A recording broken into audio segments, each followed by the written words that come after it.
Hey guys, welcome back. BDCKR here, and we're back with our weekly recap of all things Injustice. This is for the week of August 13th, 2020. The current character challenge is Dawn of Justice Superman. That is a 1 week repeat. The required characters for that are Zod, Lex Luthor, and Doomsday, who are gold, bronze, and silver, respectively. His passive is Shattering Blow, which is Superman's special attacks have a chance to shatter equipment, temporarily disabling all gear on the opponent. He has 1300 attack and 1300 health. Right. Last available December 2019, so less than a year ago. So I like... He's fun. He's got... Let's start with the basics. He's got good health, good attack, really good stats. He has a good rhythm. He might not be the fastest card, but there's a good rhythm to his swipe combo that makes it easy to have it land without getting blocked. Mm-hmm. And I think the passive is a fun antidote to the long, drawn-out fights where you're down the opponent's tank that has a bunch of healing gear or blocking gear or whatever, especially now with Batman Ninja Batman, and he's, potentially taking very little or no damage. Mm-hmm. So the only problem with the passive is that unlike the Claw of Horus, this special needs to land unblocked for the passive to trigger. Mm-hmm. And Gear Shattering lasts. So unlike Claw of Horus that lasts until the tag out, and unlike Solomon Grundy's, it's called decaying the gear, but not shattering. But it's the same idea. But that lasts for the entire fight. This one lasts for about a minute. And so if they tag out and tag back in, they still have the animation showing you that the gear is shattered, and they still don't have the effect of the gear. Mm-hmm. Problem is that it only has about a 40% chance of triggering on an unblocked special. Mm-hmm. And we've got a video demonstrating it here, so the title isn't as funny as the thumbnail is. That's the one with who's the guy who sings the Ghostbusters song? I forget. It doesn't matter at this point. You'll watch the video if you want it. Busting makes me feel good. All right. Mm-hmm. So listen, I want to say recent, but there hasn't been a new challenge for so long. So I want to say the later challenge golds are really great because they've got high stats, and some of them have passives that are really good because they make your team more powerful. You get easier wins and faster fights, and you've also got other passives like this one. Maybe the fight isn't that much faster, but it's so much more fun when you're basically stripping all the gears off the opponent. Yeah, I love for that. sure. Yeah. This week's multiplayer award is Master's Arms, which becomes Master's Death Cart, and the abilities are after tag-in, enemy blocking stops 20% less damage for 6 seconds. There's a 100% area effect. Opponent's team takes 15% damage from your special attacks. There's another ability, 100% area effect. Opponent's team takes 35% damage on your combo ender. And then the evolved ability, which is 100% chance to deal 20% unblockable damage on tag-in. Right. Last available in January of 2020. So this does look like we're still following the larger multiplayer cycle, so we've come back around. We're seeing Master Death Cart, which was, in the older version, right in the middle. Right. But it looks like this is a long cycle that includes everything that it used to, but also includes Tantu Totem, Claw of Horus, and Necron Scythe, which up until this most recent patch was not included. Right. So if the pattern holds, next week should be Rebirth Wally West. Mm-hmm. So it's an excellent 4.5-star gear. And it's got a bunch of different effects, and it's interesting because I think the most important effect is not actually stated on the abilities. Yeah. The reduced blocking is, I gotta tell you, I don't really notice it because the unblockable tagging damage, which is technically actually blockable, lets you get a bunch of unblocked hits. They're not blocking anyways. If they happen to be blocking when you tag in, if you wait for the right moment, they drop their block before they hit you, right? So let's say they're blocking and you've got a specialist with this gear on. If they're blocking, wait a minute. Wait until sort of that last moment when almost the last thing is coming in to hit it. I don't even know what they are. You can get an unblocked special. The exception to that is when they already have bars of power to do a special. In this case, that vulnerability window is too small, and it's very hard to sneak in a block attack. So if they're blocking and they have bars, probably the best thing to do is block yourself. Area effect on specials isn't as good as any of the other gears area effect on specials, because those ones typically do it instantly. One time, that's it. This one sort of ticks off like damage over time. So if they tag in too early, like if you knock out the first guy and they tag in too early, they don't take any of that area effect. Or if they do, it's minimal. Which seems silly, but... Right.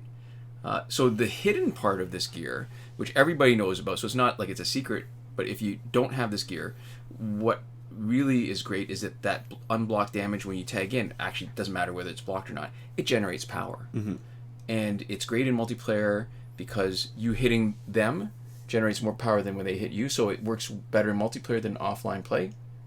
Mm-hmm. And sometimes it's sort of right at the edge of the 1 bar. Sometimes it gives you sort of barely 1 bar, and if there's any power dampening, then it's less, so you got to keep that in mind. It's not like Tentu Totem where you automatically get 1 bar. You have to wait for the hits to register, and they have to register in a way that generates power for you, so power dampening will affect that.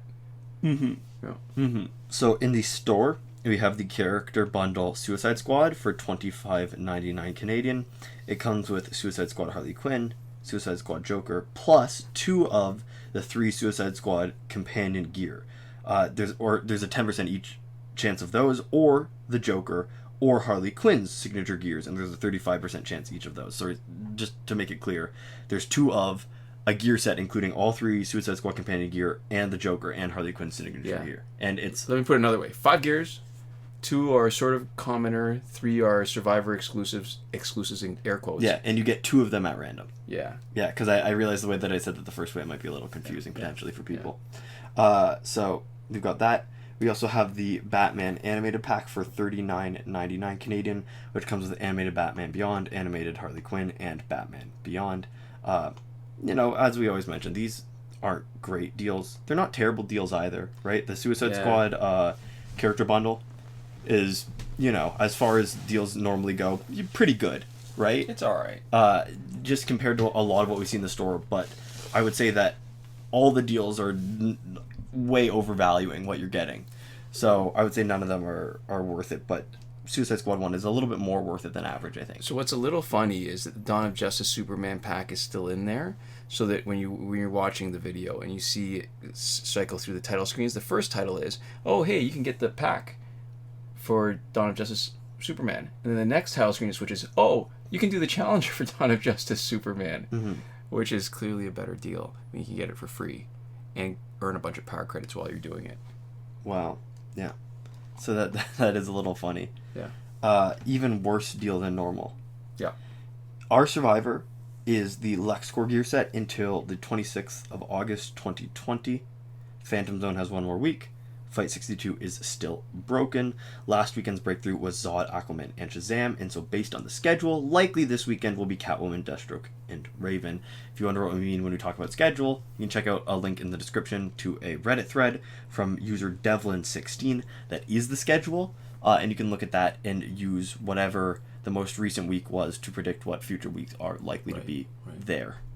So moving on to current glitches, remember that every working glitch is explained in a video as part of the place. Oh, I should mention actually, because the packs are kind of weird this week, we don't really have a good idea of what's going to be the next week's challenge. That's true, yeah. So, current glitches. Every working glitch is explained in a video as part of the playlist that you can reach by clicking the eye in the top right corner of this video.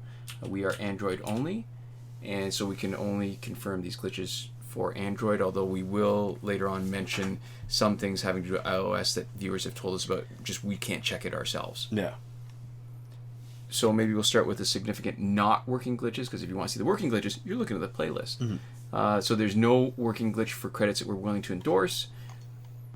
A lot more information that we've linked also in the top right corner. Yeah, in Season 6, Episode 9 of our P&Q and CNANT, basically there's a 2-device glitch that involves having 2 devices, and you need to be signed in on them both on one account at the same time. Yep. Which, we don't like it because that poses, in our minds, a risk for ban, even if we haven't seen any reports of people getting banned specifically for that.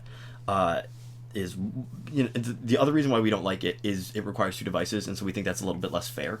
Yeah. It's less accessible. Yeah. But for us, we'd still probably demonstrate it if we felt that it was safer. Yeah. And just explain state our issue with it potentially. But with the potential risk, we don't like risking it for our own accounts, and we don't recommend anyone else does. We've been saying this for months and years, and just repeating almost the same line verbatim, the P and Q and C and A and T. I don't know why this time, for the first time I'm listening to you say it, it sounded like P and Q insane T.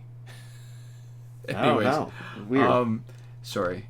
Yeah. In terms of other glitches, so there's currently nothing for getting repeated past multiplayer season rewards.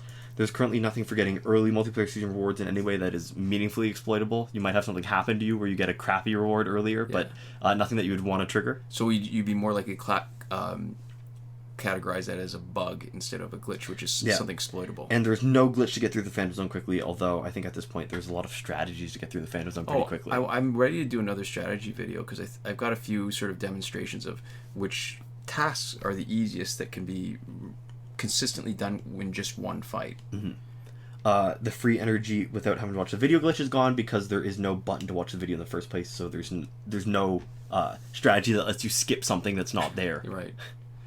So working glitches really quickly because, like I said, the videos are there, just minor comments. The glitch to let you play Phantom Zone repeatedly, still working. The challenge reset method that requires Google Play Cloud Save is also working, confirmed on the current Dawn of Justice Superman challenge. They are basically, for all intents and purposes, the same glitch. So remember, if you're resetting the progress on one, you're resetting the progress on the other. Be prepared, because if you spent a lot of time and you're taking a break doing the other, you don't want to accidentally throw out all the other progress that you've made. Although maybe you would, because then you get to sort of farm Valorium alloy, but really the effort to finish it completely, I think it just seems like a waste, because at least you're going to get a chance at something good right at the end. Yeah, and you can reset it anyways once you've actually gotten it, so I don't think it ever makes sense. Yeah, that's true. Yeah. For challenge reset, we've cut and pasted a comment from viewer Jonathan Yang on how to reset the challenge on an iOS device. We've only had positive feedback for that, so we think it's good. Again, like we say, we can't test it ourselves, so we won't be able to troubleshoot for you, and we won't be able to do anything if anything bad happens because of it, but we have no reason to suspect that this would do anything to your account. Right. Yeah. So the breakthrough glitch to let you play repeatedly still working. The airplane mode / refund glitch also still working. Good for both packs with random drops, also known as loot boxes, and last laugh tickets. It does not work in the Phantom Zone for Android. Lots of people are saying it does on iOS, and on Android, no matter what it looks like when we try it, we're still getting the same thing. Mm-hmm. And that's really, I think, because you need a internet connection to the server. Yeah. Time shifting still works in Android for unlimited survivor play and energy recharges. As always, return your clock back to normal before you finish mucking around with your time. And last but not least, in between not working and working glitches, we have the promotion glitch, where you can promote characters that are still locked. Hasn't had the right conditions since update 2.14, so it's not testable and it's not usable, but we've never seen it fail. And I guess the other sort of second thing that's implied that we very rarely say is they seem to purposefully change the order that stuff showed up in. To make it so that the conditions were not right for this glitch instead of patching the glitch out. And the fact that they continue doing that, up until like really changing the format, so now it's basically impossible for everything to be there at the same time. Right. Seems to make it clear that they didn't patch the glitch out and we're just doing a workaround instead. So it's probably still working. It also probably will never come up and let us test it. Right. Yeah. And that's it. That's it for this week. And we like to wrap it up with a big thank you for our patrons on Patreon. And that would be Consul Peasant and Edwoon at the top tier last word, Mohammed Albshaiti on the Your Message Here tier, Shawn Farrell, Daniel Simonson, Aaron Maule, Michael DeVries, Brandon C., and Irvin Ruiz, who are supporting us on the credited level, and Chris Wolff, Scarlet, Dani, Awesomegamer 241, and Pavu RS at the gratitude level. Yeah. Thanks so much for watching. We'll see you all next time. Komoda.